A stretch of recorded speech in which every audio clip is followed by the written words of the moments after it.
धर्म और राष्ट्र के लिए अमर बलिदान, यदुवंशी रणबांकुरों की अमर गाथा, देश की आन बाण और शान के लिए अपने प्राणों की आहुति देने वाले उन वीरों की गाथा आज मैं आपको बताने जा रहा हूं। उस महायुद्ध की कथा जिनके नाम से ही अंग्रेजों के दिलों में दहशत थी।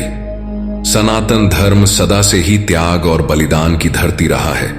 इतिहास के स्वर्णिम अक्षरों में लिखे जाने योग्य यह युद्ध 1857 की क्रांति का वह हिस्सा था। युद्ध इतना भीषण था कि अंग्रेज इतिहासकार कैप्टन वालिस ने कहा, तमाम हिंद में आज तक अंग्रेजों ने ऐसा बहादुर मुकाबला नहीं देखा।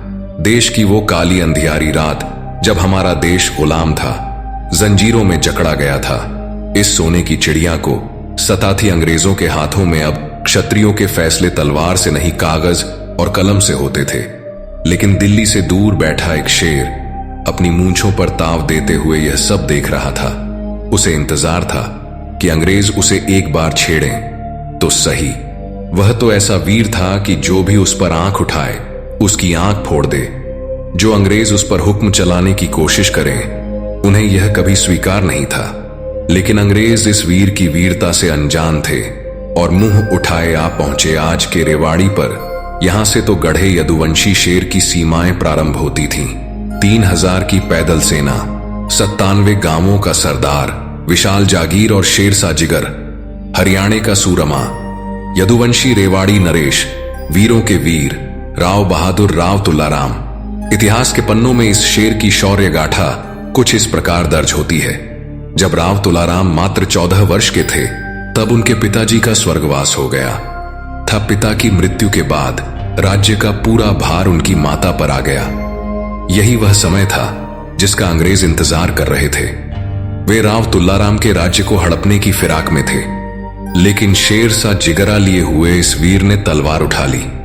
राव तुलाराम ने बचपन में ही अपनी ढाक पूरे इलाके में जमा ली थी। इसी बीच मराठों ने अंग्रेजों पर धावे बोलना शुरू कर दिए। राव तुलाराम ने भी अपने शौर्य का परिचय देते हुए अपनी सेना तैयार की और मराठा भाइयों के साथ मिलकर युद्ध के लिए निकल पड़े। जो भी वीर के सामने आता वह धराशायी हो जाता। इस शेर ने बड़े बड़े अंग्रेजी योद्धाओं की ताकत को टुकड़ों टुकड़ों में चीर दिया। अंग्रेजी सिपाही इस वीर की वीरता से भयभीत हो गए। यह वह वीर था जो अंग्रेजों को उठा उठाकर पटक रहा था। अंग्रेजों को अब इस यदुवंशी शेर की शक्ति का एहसास हो गया था। वे राव तुलाराम से क्रोधित हो गए और भारी सेना लेकर उनके गांवों पर आक्रमण करने लगे।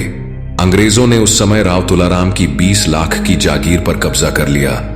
लेकिन शेर तो मौके के इंतजार में था। 1557 का महासंग्राम, वीर तुलाराम का युद्ध घोष। 1957 में भारत में क्रांति का शंखनाद हुआ। यही वह क्षण था जिसका इंतजार राव तुलाराम कर रहे थे। उन्होंने अपनी सेना को संगठित किया, हाथ में भगवा ध्वज लिया और मेरठ में घुस गए। राव तुलाराम के आने मात्र से अंग्रेजों पर अंधकार के काले बादल छा गए। उन्हें अपनी मौत सामने दिखने लगी। राव तुलाराम ने मेरठ में प्रवेश करते ही 30 अंग्रेजों की गर्दन धड़ से अलग कर दी और युद्ध की घोषणा कर दी। उन्होंने अंग्रेजों की हिंदुस्तानी सेना को भी अपने पक्ष में मिला लिया और दिल्ली की ओर कूच कर दिया। दिल्ली में पहुंचते ही राव तुलाराम की सेना ने अंग्रेजों पर कहर बरसाना शुरू कर दिया। उन्होंने अपनी एक टुकड़ी के साथ जेलों पर हमला कर दिया और 600 राष्ट्रभक्तों को आजाद करवा दिया। इसके बाद उन्होंने अपनी सेना को आदेश दिया, वीरों, आजादी का समय आ गया है। गोरी चमड़ी की गर्दन धड़ से अलग कर दी जानी चाहिए। इस ललकार के साथ हजारों अंग्रेजों की समाधि बना दी गई। अब राव तुलाराम को लगा कि उन्हें अपने राज्य को भी आजाद कराना चाहिए। इसी संकल्प के साथ 17 मई 1957 को वे 500 यादवों की सेना के साथ अपने राज्य के अंग्रेजों पर टूट पड़े। तहसीलदार को उसकी कुर्सी से घसीटकर हटा दिया और अंग्रेजों द्वारा लूटा गया खजाना अपने कब्जे में ले लिया।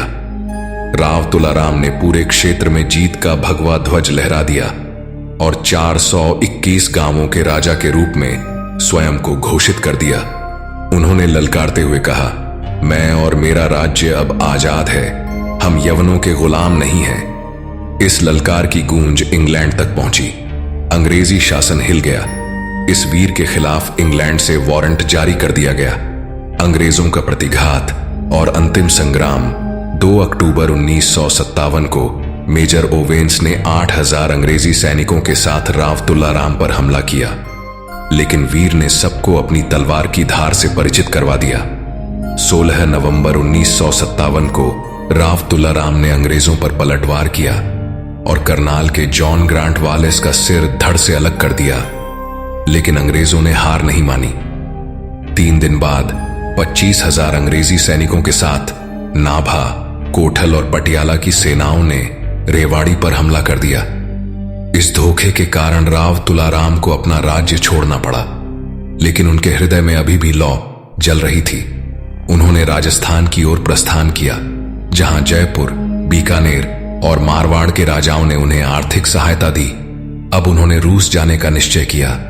आज भी उनके पत्र रूस के सेंट पीटर्सबर्ग के संग्रहालय में सुरक्षित हैं। उस पत्र में राव साहब कुछ यूं लिखा कि भारत में अत्याचार की नई इबारत लिखी जा रही है, आप कैसे चुपके से रह सकते हैं। राव तुलाराम का बलिदान, इस लंबी यात्रा में उन्होंने अपने राज्य, अपनी जागीर, सब कुछ राष्ट्र के लिए बलिदान कर दिया, लेकिन वे अपने कुल, अपने धर्म और अपने पूर्वजों की सीख को नहीं भूले।